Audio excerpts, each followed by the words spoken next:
আসসালামু আলাইকুম রহমতুল্লাহি ওবরাকাত। আপনারা একটি নাম দেখতে পাচ্ছেন, ইয়া আদলু। বাংলা লিখে দেওয়া আছে ইয়া আদলু। যে কোনো লোককে বাধ্য করা যাবে।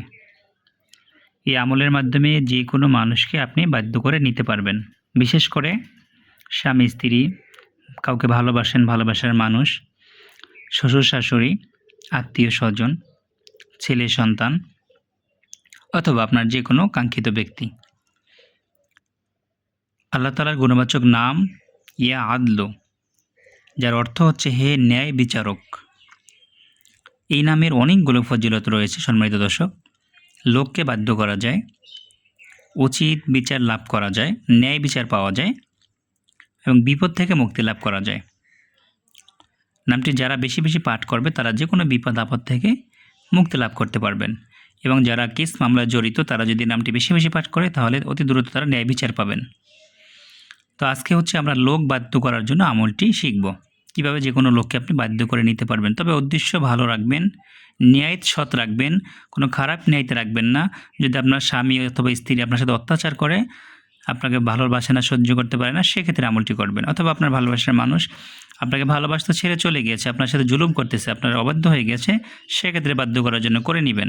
অথবা আপনার শ্বশুর শাশুড়ি আপনাকে অত্যাচার করে, নির্যাতন করে, আপনাকে সহ্য করতে পারে না, আপনার সাথে খারাপ আচরণ করে, সেই ক্ষেত্রে তাদেরকে বাধ্য করে নেবেন।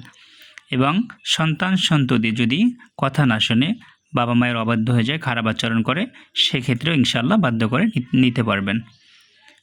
সবসময় ভালো উদ্দেশ্যে ন্যায়তে আমলগুলো করবেন, 100তে 100% রেজাল্ট পাবেন ইনশাআল্লাহ।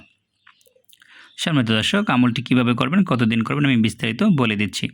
তার আগে আপনাদেরকে অনুরোধ করব, যেহেতু এটা একটি ইসলামিক আমল, কোরআনের আয়াত, আল্লাহ তাআলার নামের আমল, তাই আপনারা এই আমলটি যদি শেয়ার করে দেন এবং একটু আমলে যদি লাইক কমেন্ট করেন, আল্লাহ তাআলা অবশ্যই আপনাকে উত্তম বিনিময় দান করবে। কারণ আপনার একটা শেয়ারের মাধ্যমে, আপনার একটা লাইকের মাধ্যমে, আপনার একটি কমেন্টের মাধ্যমে এই আমলটি অন্য ভাইয়ের কাছে চলে যাবে। ওই ভাই আমলটি করলে যেই পরিমাণ সওয়াব হবে, তার যেই পরিমাণ উপকার হবে, তার উত্তম বিনিময় আল্লাহ পাক রব্বুল আলামিন আপনাকেও দান করবেন। এই জন্য আমরা ইসলামিক আমলগুলো বেশি বেশি শেয়ার করব, বেশি বেশি লাইক কমেন্ট করে মানুষের কাছে পৌঁছিয়ে দেব। তো আজকের আমলটি কীভাবে করবেন বিস্তারিত আমি বলে দিচ্ছি।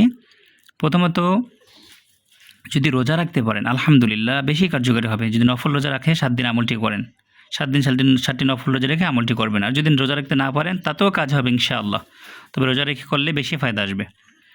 প্রতিদিন রোজা রেখে, নফল রোজা রেখে, আমি বলে দিচ্ছি নিয়ম, যদি আপনি রোজা রাখতে পারেন রাখবেন, না পারলে সমস্যা নেই। তারপর 2 রাকাত নফল নামাজ পড়বেন প্রতিদিন। নফল নামাজ শেষ করে কয়েকবার দুরূদ শরীফ পাঠ করে ইয়া আদলু, এই নামটি খুব ধ্যান খেয়ালের সহিত 100তে একবার পাঠ করবেন। 101 বার ইয়া আদলু, ইয়া আদলু, ইয়া আদলু, এইভাবে ডাকবেন আল্লাহকে। শেষে আবার কয়েকবার দুরূদ শরীফ পড়ে আল্লাহর কাছে দোয়া করবেন। কাঙ্ক্ষিত ব্যক্তির চেহারা কল্পনা করে, যে আল্লাহ উক্ত ব্যক্তি আমার অবাধ্য হয়ে আছে, আমার সাথে খারাপ আচরণ করে, অথবা এই সমস্যা করতেছে, আল্লাহ তুমি তাকে আমার বাধ্য করে দাও, অনুগত করে দাও। এভাবে আমলটি করলে ইনশাআল্লাহ 100তে 100% রেজাল্ট আসবে। আমলটি টানা 7 দিন করবেন, এর ভিতরে ইনশাআল্লাহ আপনি পরিপূর্ণ রেজাল্ট পেয়ে যাবেন। আল্লাহ আমাদের আমলটি করার মতো তৌফিক দান করো, আল্লাহুম্মা আমিন। পরিপূর্ণ আস্থা বিশ্বাস নিয়ে করার মতো তৌফিক দান করো, আল্লাহুম্মা আমিন। আল্লাহ আমাদের ঈমানকে মজবুত করে দাও, আল্লাহুম্মা আমিন। আসসালামু আলাইকুম ওয়া রাহমাতুল্লাহি ওয়া বারাকাতুহু।